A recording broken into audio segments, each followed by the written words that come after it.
બુદ્ધિ વખત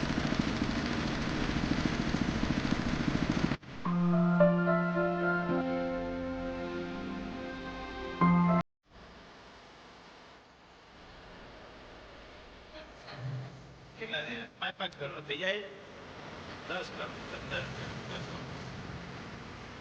એ જવું હોય તો રાત્રે 1 વાગે બંધ ધીરે ધીરે લઈ અને ઘરે પહોંચાડી.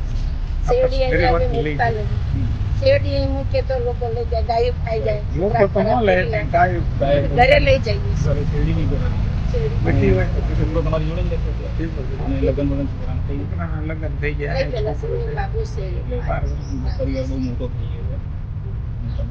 એ બાબાની ફી અમે ભરીએ છીએ અને ભણીએ છીએ અને ખર્ચો અમે કાઢીએ છીએ. આપણે પકડાટ કરીએ એમ અમારી રીતે જીવન શાંતિથી બંધ કરીએ. કોઈ ઝઘડવાનું આખો કાંબળા ને ખોટું થાય.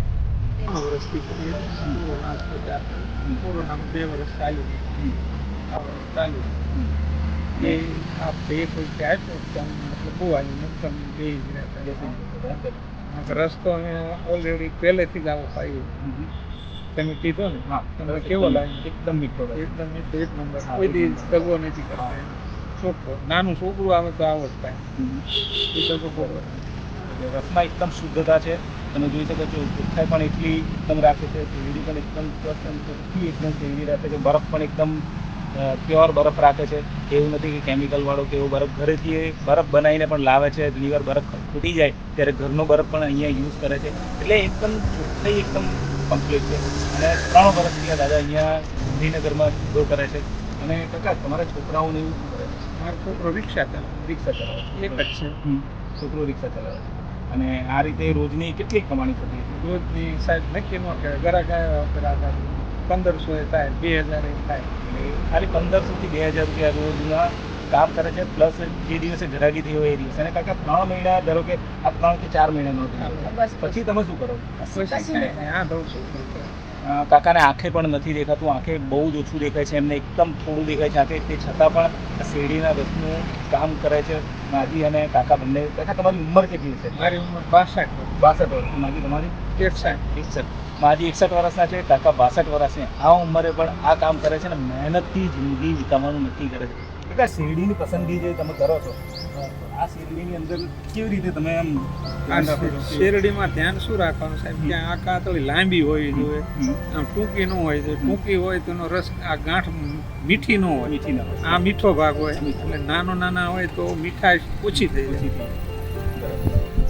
પાતળી હોય એનો વાંધો નહીં, જાડી પાતળીનું નહીં જોવાનું, પણ આ લાંબો હોવું જોઈએ. જે ગાંઠો વચ્ચેનો જે ભાગ છે એ લાંબો હોવો જોઈએ. ટૂંકા જે હોય છે એની અંદર મીઠાશ નથી. મીઠાશ ઓછી. કાકા આનાથી હવે 3-4 મહિનાનો આ ચાલો ધંધો છે, પછી તમે બીજું કશું કરતા નહીં તો પછી ઘરને કેવી રીતે ચલાવો? ઘરના પછી આ કમાઈને એનો બધું અનાજ બનાજ ને આ બધું ભરી દે, કરિયાણું જે જોઈએ.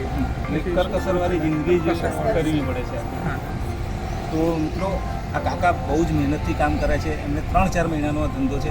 પણ આપણે કંઈક એવું કરીએ કે કાકા 12 મહિના શાંતિથી બેસીને ખાઈ શકે અને આ હવે એમને શેરડીનો રસ આવતા વર્ષે પણ ના કરવો પડે. એટલે આપણે કંઈક એવું વિચારીએ, આપણે કંઈક એવું એમના માટે કંઈક સારું વિચારીને કંઈક કરીએ. હું તમને એની બધી જ માહિતી છે એ અંદર મેસેજની અંદર, કોમેન્ટની અંદર હું તમને જણાવી દઈશ કે કેવી રીતે તમે એમને હેલ્પ કરી શકો છો. અને તમે જો પણ ગાંધીનગરમાં આવશો, ગાંધીનગર ઇન્ફોસિટીથી આગળ આ કયું સર્કલ લેવા? G0 અને 60 ની વચ્ચે. G0 અને Ch0 ની વચ્ચે આ દાદા દાદી શેરડીનો રસ વેચે છે. તમે પણ આ ઉનાળાની અંદર ગમે ત્યારે અહીંયાથી પસાર થતા હોય તો G0 અને Ch0 ની વચ્ચે આ દાદા દાદી તમને જોવા મળી જશે.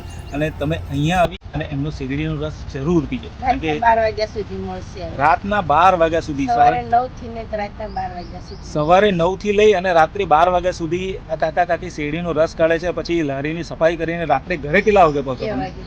રાત્રે 1-2 વાગે ઘરે પહોંચે છે. અને 1-2 વાગે ઘરે પહોંચ્યા પછી શાંતિથી સૂઈ જતા હશે. સવારે કેટલા વાગે ઉઠી જાય?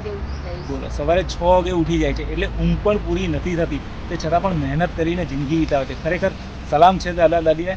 અને તમે પણ જો અહીંયા ગાંધીનગરમાં આવો તો આ જગ્યાની મુલાકાત અવશ્ય લેજો અને દાદા દાદીને તમારાથી થઈ શકતી હેલ્પ જરૂર કરજો.